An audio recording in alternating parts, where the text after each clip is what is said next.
Since the two commentators are both Italian, I'm going to ask your indulgence and say a few words about the structure of the American Constitution in contrast to this. First, it is very important that in the American Constitution, it began with "we the people." The states were there in convention deciding what the Constitution should be like, but instead of saying "we the states," they said "we the people."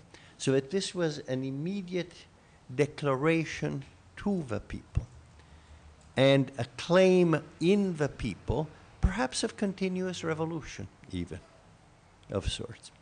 Second, one of the interesting things about the American Constitution is that unlike the Italian Constitution, which hasn't yet, as Sabino has said, been accomplished, it hasn't yet been accomplished because many things in the Italian Constitution were aspirational, things which it was hoped that one could do, and people knew very well that they could not do them then.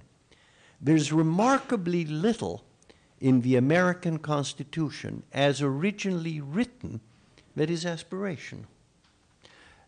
If one looks for aspirational things that have not yet been achieved, one looks to the Declaration of Independence, which has all sorts of glorious language that has not yet been achieved, but which is not thought of as being something that courts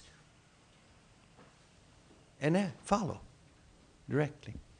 There are some aspirational parts in some of the amendments, which came later, but they almost always have language like "Congress shall make law to do these," which Congress doesn't.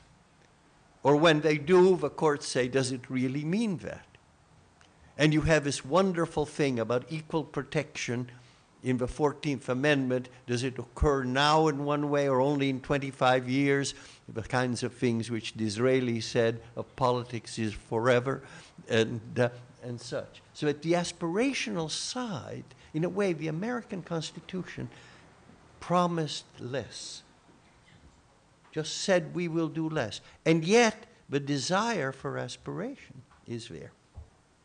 The other thing that is odd about the American Constitution is that it worked in this extraordinary division of power, which is fantastic. I mean, the Senate, the House, the President, the states, the judiciary, all this division of power, it worked in some way after the Civil War. Before the Civil War, how much did it work, I don't know, because of a very peculiar political situation, which was this odd thing of the South being the most conservative part and yet part of the same party with the Northern Democrats, who were the most left. And the Republicans could only win, they could never be more conservative than the South, if somehow they could convince some of the North to be, that they weren't that conservative. In that context, a president of whatever party could negotiate successfully because the parties were so peculiarly established. The change that occurred due to the genius, some would say the evil genius, of Nixon, who was an extraordinary, brilliant person. Lon Fuller, the great Harvard professor, said he was the most brilliant student he ever had when Nixon was a student at Duke. And I still use an article that Nixon wrote as a student in my torts casebook, because it was a brilliant article written by a student. Whatever problems Nixon had, it was not lack of brains. He had problems, but they weren't bad. Nixon, by moving, starting what took a good deal of time, of moving the South to be Republican profoundly changed the structure of the United States. Now, there was a conservative party that has become increasingly conservative, and then the other party has all the interest in becoming more left. That makes it extraordinarily difficult for this president, who has limited powers and must negotiate, to negotiate. But as you would expect, that creates a situation in which the president to act starts to claim powers from the Constitution which transcend the division of powers. So that one of the things that has happened has this quite remarkable claim that what is a description, commander-in-chief of the armed forces, has become treated as a source of power. The Chief Justice is described as Chief Justice of the United States. Can anyone imagine that he can go into Connecticut and decide Connecticut law because he is described as a Chief Justice of the United States? That would be absurd. This is a description.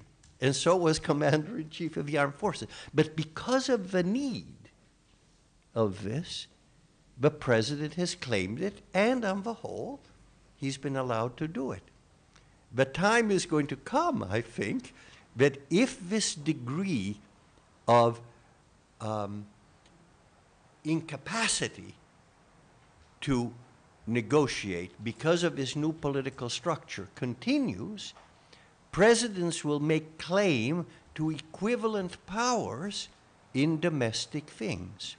We almost saw it in this so-called debt crisis, where someone dug up some language which one could read as saying the president can do this regardless of what Congress did.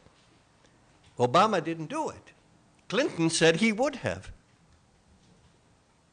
That pressure, which may well change the nature of a constitution, because that would mean then, if that happened, that the president, rather than being this balanced person, would become, in effect, if one buys more of that, a dictator for 4 years, which is a very different kind of thing. So, where does that leave me with the American Constitution?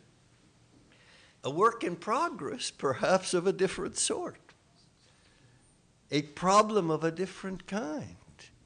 Because constitutions, after all, are constitutions, as Hughes said, and so we keep developing them.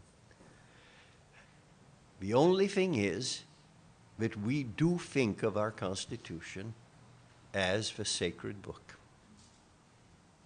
And so we go back to the words. Hugo Black, the justice I clerked for, always carried the Constitution in his pocket.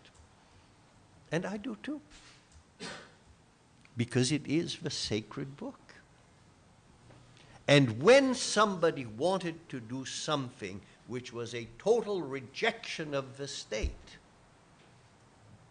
because of slavery, they didn't burn the flag. Flag burning is new and trivial. Lloyd Garrison burnt the Constitution because that's the sacred document. The fact that it is the sacred document may mean that despite its flaws, it will come back and say, no, you must change the political system so that we can work within it. Very different work in progress.